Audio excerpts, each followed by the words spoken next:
just so you understand the legislation, what Senator Cotton and I are trying to do is give authority to the Department of Defense for the four corners of any military site to be able to take them down immediately so that we can actually assess who they are, why are they hovering, because the incursions over Langley, you should brief yourself, you should get a classified briefing, highly concerning. Second, we then want to be able to track and trace that drone when they leave the base so that we know who's launching them, from what field, who owns the field, from what ship, who owns the ship. That's where we need your coordination. But it has to be instantaneously, like within the 30-minute window, or we will lose that opportunity to arguably take down or get information about an adversary. We also know that safety inspectors, systems specialists, maintenance mechanics are among workers who are affected, and at least one of the employees fired worked for FAA's National Defense Program, which protects our airspace from enemy drones, missiles, aircraft, and used as weapons. I want to talk about those missiles and drones as well. I really want to talk to you about what your thinking is here, that we don't have a plan. You had the incursions in New Jersey, incursions in New York at the same time, and we don't have assurance that those drones aren't being operated by China or Russia or Iran or another adversary for a nefarious purpose. We have to get to the bottom of this, and that's something that, Senator Booker, you and I have been at the forefront on when questioning the administration about what they're doing on this issue. So we're getting ready to go on Ted Pool tonight. Oh, nice. Yeah. Cool.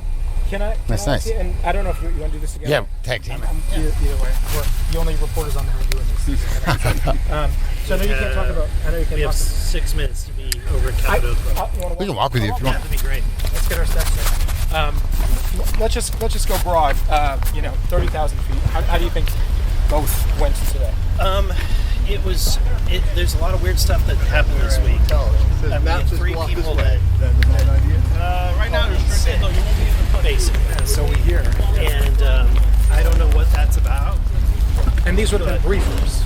Yes. And my own staffer. So I won't comment about that. Yeah. Unless it's my stuff. Yeah. We're walking over right now. Was the FBI one classified? Yes. Yeah, totally. So obviously you can't talk about what was said inside. Can you give us what was the nature of why we wanted to have these different than what we previously had? We learned that the FBI does have it's a very small office that's researching this topic. Yeah. And so we reached out to them. They were very open to demonstrating in Congress. And honestly, of all the people that we've talked with, all the meetings we've had, they are the most professional and brought quite a bit to the meeting. So I was extremely impressed. So you felt like you got more from them in terms of their investigative chops on the topic than you've gotten from Arrow in the past? For the most part. I mean, it's because I think that they're getting caught up. And what was interesting is that the things that they were showing us are different than the videos that I've seen Arrow. Okay, so they have different material. They have different material. Huh. And which begs the question: Are they working together? And I don't know how well they're working together. We don't have an answer to that question. Well, and that's so curious. At the end of last year, FBI, DOJ, and Border Patrol testified in front of Homeland Security, and they said, under oath, we have no fucking idea what any of this stuff up and down the East Coast is. Right. And that's where I'm curious if higher ups at DOJ are talking to this office. To me, that's what the FBI is focused on, is like national security. They want to make sure that whatever these things are, that they're not China, they're not Russia, that they are, or a threatening, and they're sticking within the United States, the purview of the United States. Yeah. So if it's something's violating our airspace and violating laws, they have a responsibility with it. So but they would like a little bit more direct authority. So they specifically requested that we make some tweaks to some language regarding giving them more authority over this topic. Was that revelatory because you guys have been so focused on the Pentagon, and if they're looking overseas? It was. Yeah. And they showed us a list of the different agencies and what authorities they have. Yeah. And that kind of became clear because Aero has really only on the list. Aero Nothing. only had 2, and the FBI they check all the boxes. Yeah, interesting. Other than the 2 that Aero has. So that Aero has funding for this specifically, but yet the FBI has all the resources. So they have all this. Anyway, that's the argument that they were making. Do you think Aero now needs to go talk to these people? I think they need to work together for sure. Yeah. Did you have any indications like why they're not? It seems obvious as laymen that they should be talking to each other, but do you have an idea why they're not doing that right now? I don't know. I mean, I guess my question is this: do you think Aero is closed off in itself? That they're not, they don't want to share. Is that your impression? No, I don't think so. But what I do think is that it has to do with how it's reported. So I'm just working on my balance. So when somebody reports to the field office, to the FBI, and they say, hey, there's some strange object that's floating over the pond behind my house, then the FBI is going to send people in, investigate it, and at the end of the day, so there's a team that then follows up. Yeah. I mean, it's very X-Files, like reminiscent of X-Files, to be honest. Yeah. How are their clothes?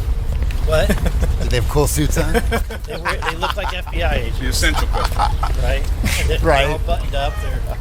But at the end of the day, they send somebody in the field, and then there's a very small team, the way they described it, that can go out and research this. And they said these guys, they've had people on the team actually see objects.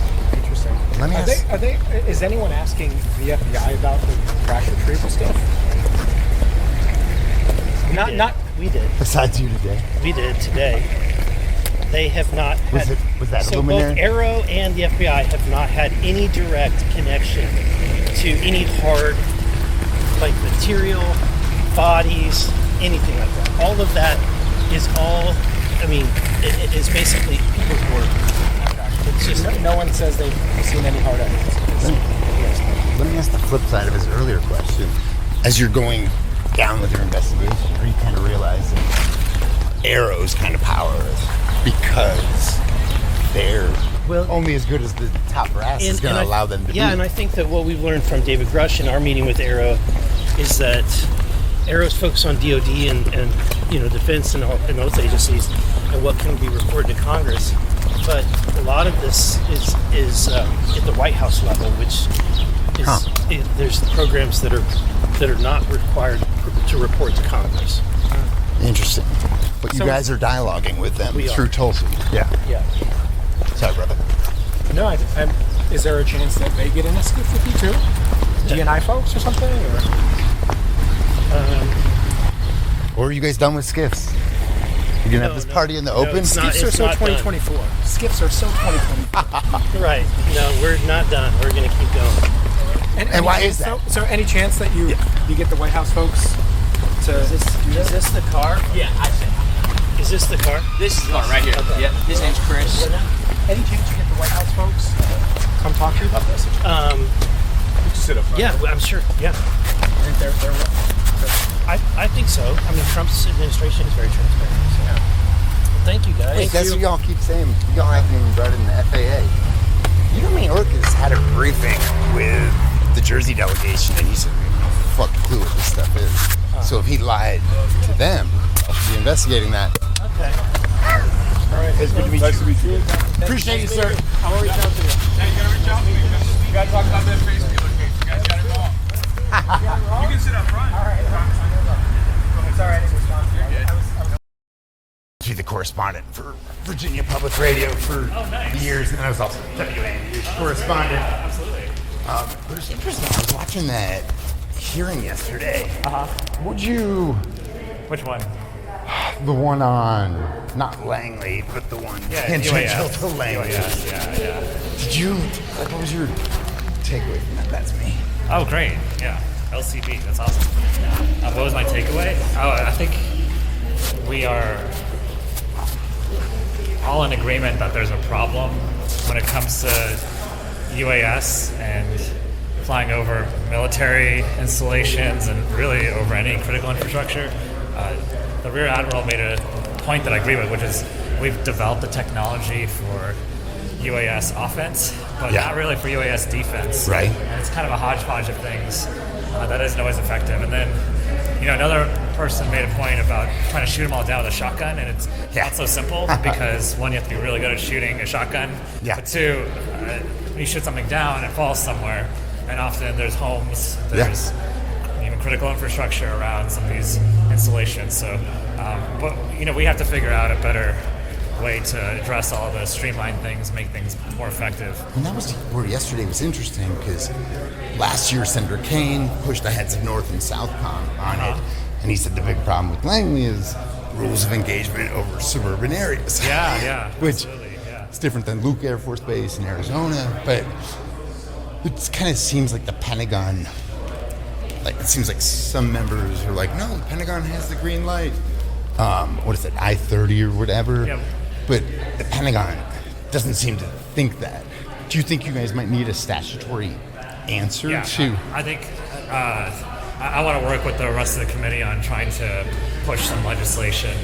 One is also trying to expand the definition of covered entities so that more installations have the ability to defend themselves. Trying to make sure that people are very clear on when and how they can respond, and trying to make sure that generally people and installations have the technology and tools to defend themselves when they know UAS is coming. And so now one of your colleagues on the Republican side told me that Pentagon didn't shoot one down, but that during that 17-day incursion over Langley, that one of them crashed and that it's been retrieved. Have you seen that, or have you guys gotten testimony on that? I've gotten a briefing on it. I'll just say generally that identifying UAS is very difficult. That's what makes it a very difficult proposition. And overall, we have to figure out a better detection system. We have to figure out a way to identify where they're coming from and who is sending them. Right? These are all important tools. So when you saw images of it, was it intact or was it just totally wrecked? A million pieces.